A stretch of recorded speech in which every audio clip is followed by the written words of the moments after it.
أعوذ بكلمات الله تامت من شر ما هلك.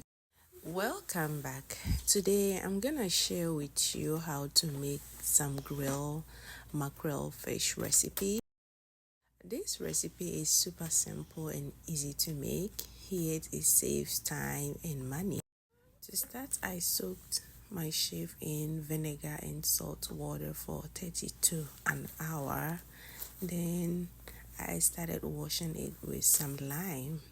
You make sure you wash your fish very well before you start to grill it.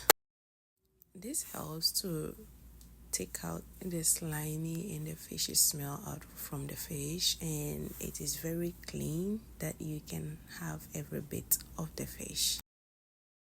The fish was too big for me, so I ended up divided it into how much portion I wanted, and then I went ahead to cut all the pieces that I don't need in this recipe. You can do you, and over here I just finished chopping or cutting it. Make sure you get the lime in the guts and all the corners of the fish.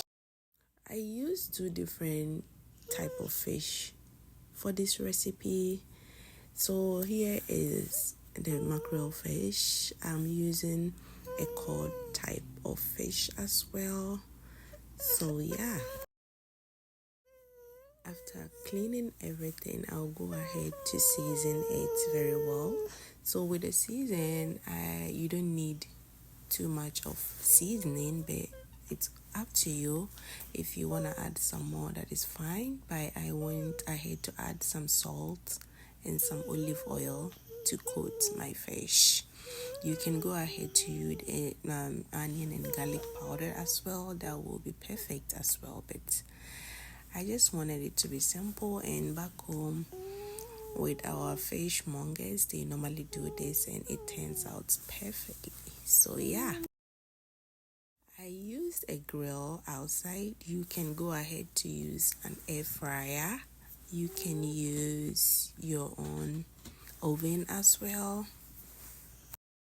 This is how it is looking after marinating it. This is the other type of fish I was talking about. I ended up cutting the head and the tail of the fish. I like this kind of fish because it doesn't have a lot of bones in it. That way my little one can enjoy it as well. I added everything onto the grill, cover it, and then I came back to check up on it, sprinkle some more olive oil. That's how our fishmongers normally do. You see them sprinkling some oil on top of it. So yeah, if you've been watching me till now, kindly subscribe and like my video. And over here it's all done, and look at that. Until my next one, stay safe and be blessed. Bye.